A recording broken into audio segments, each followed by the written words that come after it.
Bom, então, se você quiser, aqui eu tenho um exemplo de como que a gente, por exemplo, todo computador, na verdade, ele tem uma tabela de roteamento própria, né? Assim, porque ele usa assim uma versão simplificada. E isso é equivalente à tabela de roteamento que a gente às vezes tem no computador. Lá no Windows, se você quiser ver essa tabela do seu computador, basta você digitar esse comando aqui, root print. Quando você fizer isso, ele vai pegar e listar a tabela de roteamento que você tem lá.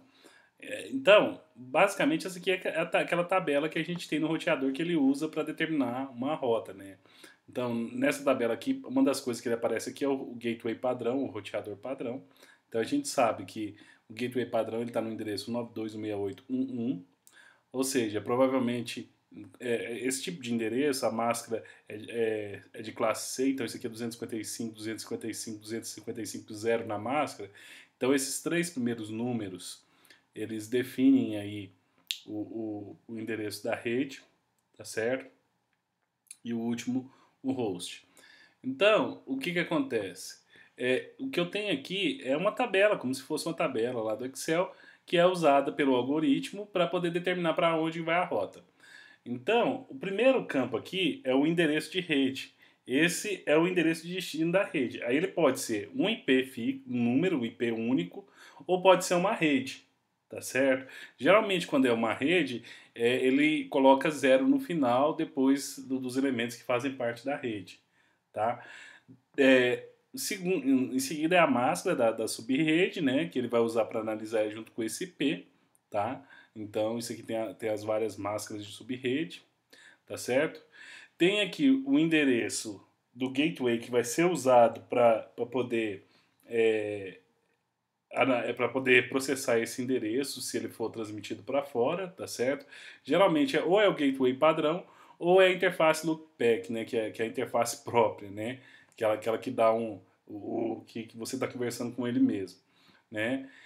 E tem aqui o endereço da interface que vai transmitir, tá certo? Também da mesma forma, ou vai ser o endereço, vamos dizer assim, do, do, do, do seu, da sua rede ou essa interface loopback, tá certo? Então aqui a gente tem algumas rotas pré-definidas. Então essa primeira rota aqui é o que a gente chama de rota padrão. O que é a rota padrão? Quando ele, na verdade é o seguinte, o roteador ele vai tentar achar uma outra rota. Quando ele não achar, ele segue essa aqui que é a padrão, que é o endereço zero, tá certo?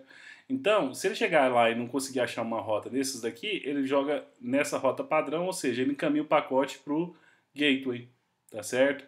Que é o 192.68.1.1. A gente viu aqui embaixo, tá ele aqui, tá? Então, desculpa que ficou faltando um campo aqui. O último campo aqui ó, é um custo, tá certo? Então, o que acontece? Esse custo é um número e o que acontece? Quanto maior esse número, mais caro é transmitir a informação por essa rota. Isso costuma ser utilizado nos roteadores para poder determinar, por exemplo, às vezes você tem dois caminhos diferentes para poder transmitir uma informação. E esse custo ajuda o roteador a determinar por qual dos caminhos essa informação vai seguir. Então, por exemplo, vamos imaginar que eu tenho lá na minha instituição dois links com a internet. Eu tenho um link que o custo, vamos dizer assim, com uma rede. Por exemplo, uma rede, por exemplo, em fibra ótica, onde ela é rápida, tá certo? Eu tenho uma grande quantidade de banda e o custo dela é barato. E eu tenho um link via satélite que eu uso mais como se fosse um backup, que é um custo maior. Então o que acontece é o seguinte, você define um valor menor para os links mais rápidos, para os links onde eu tenho maior banda, ou onde às vezes até o custo financeiro é menor, né?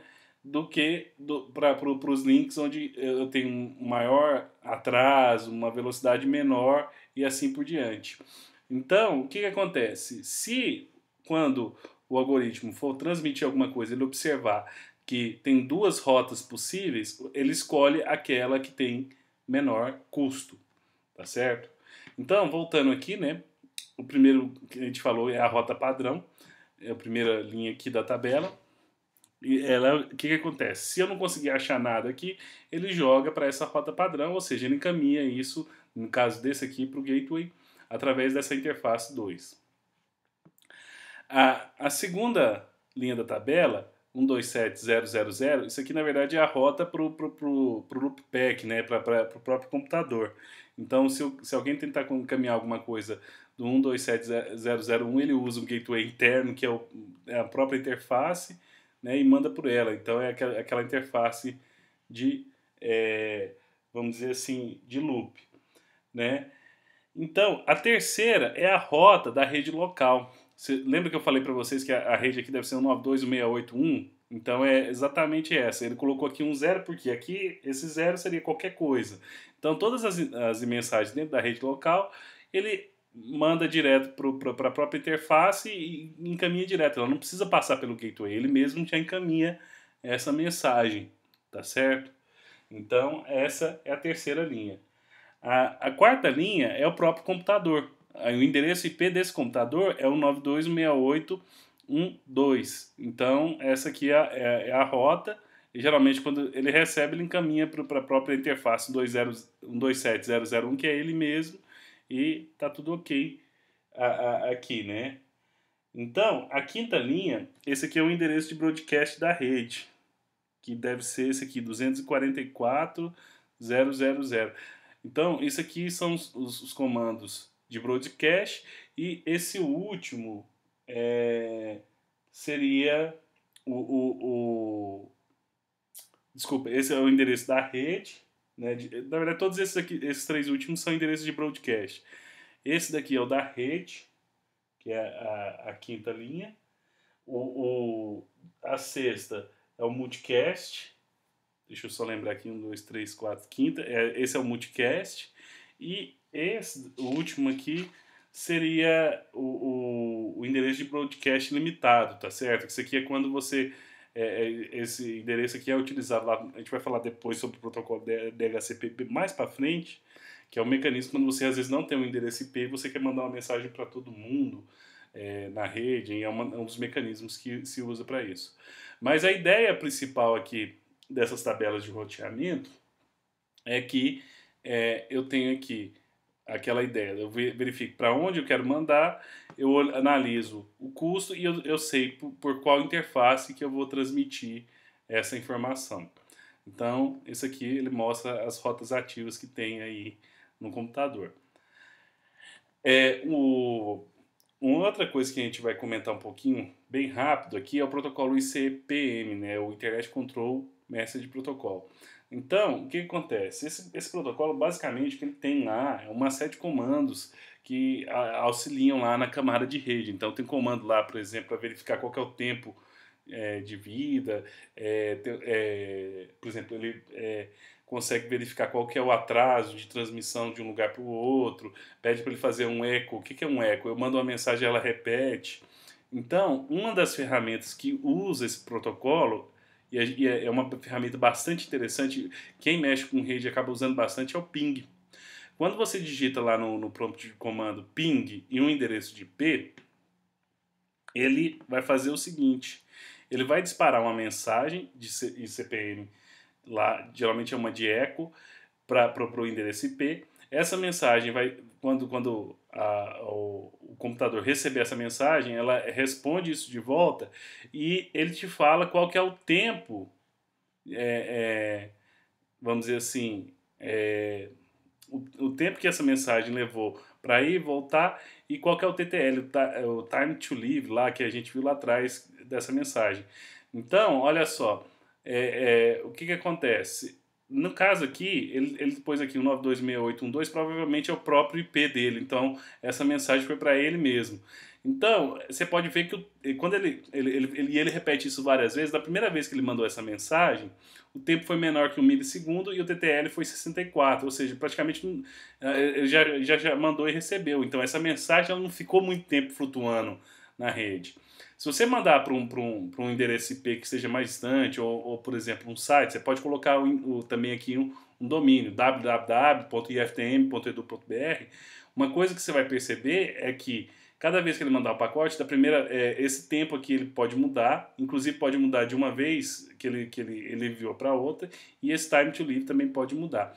E em alguns casos, pode acontecer da perda do pacote. Aí você consegue ver que nem tudo que você manda chega perfeitamente no destino. Só para vocês verem isso, quer ver? Vou abrir aqui o terminal. Vamos tentar aqui ver como que seria por exemplo, se eu digitar aqui um ping, o ping do Windows com aqui do Linux, do Mac, é mais ou menos a mesma coisa. Vou pôr aqui iftm.edu.br, www.iftm.edu.br. Quando eu der um Enter, ó, ele vai mandando, né? No caso, ele deu timeout em todos. Vamos ver aqui, só um pouquinho. Vamos ver só se botar iftm. Vou tentar um outro site, www.iftm.uol.com.br. É porque às vezes o pessoal costuma bloquear esse comando, porque isso é usado para alguns ataques. Mas aqui, ó, olha só, o que acontece? Ele tem aqui, ele vai mandando, né? No caso do ping do Mac, ele vai mandando enquanto ele consegue. Deixa eu parar aqui um pouquinho.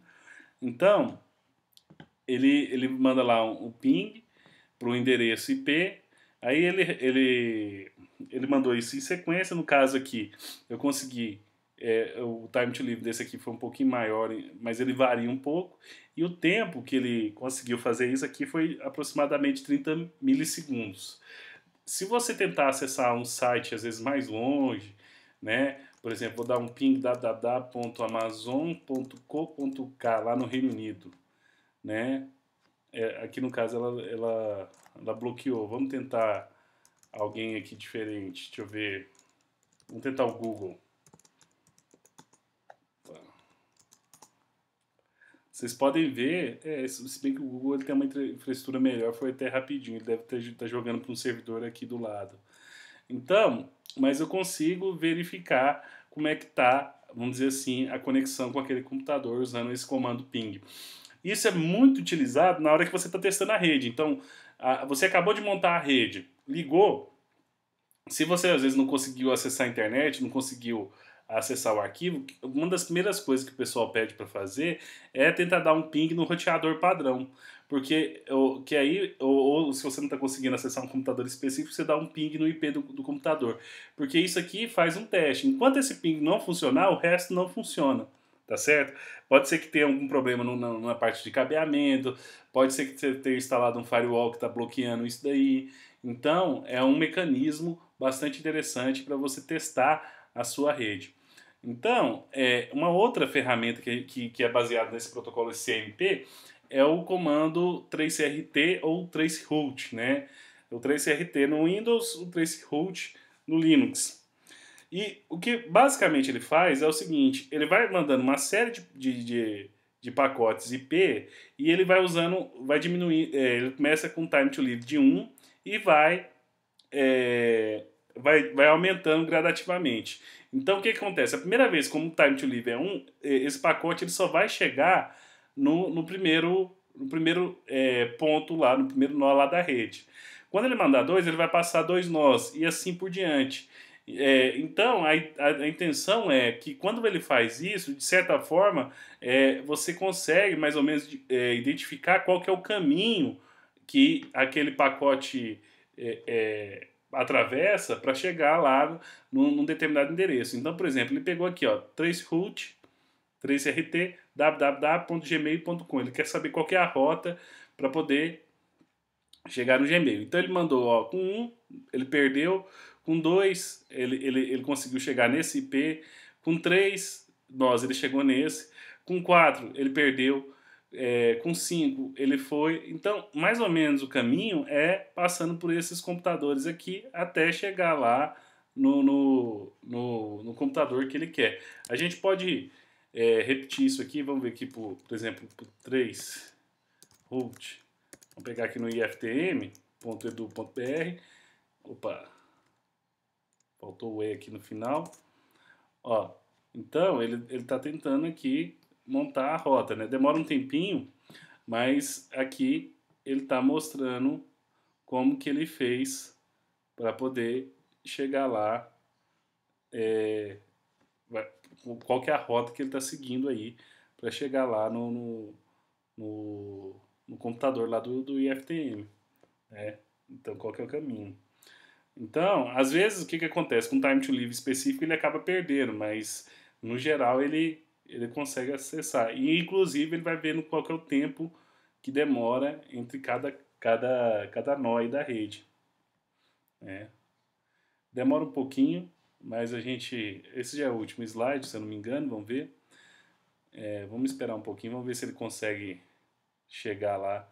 Ele deve estar quase chegando, porque como eu estou na CTBC aqui e o IFTM também, acho que, se não me engano, usa a mesma rede, logo logo ele deve chegar na rota. Mas basicamente é isso que essas ferramentas fazem. Tudo isso daí é usando esse protocolo que é o ICMP, né? Ele tem uma série de ferramentas para isso. Estranho, ele não está conseguindo chegar aqui na rota.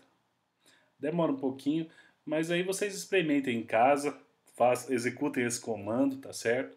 Então a aula de hoje basicamente é essa. Eu espero que vocês tenham gostado e até a próxima semana aí.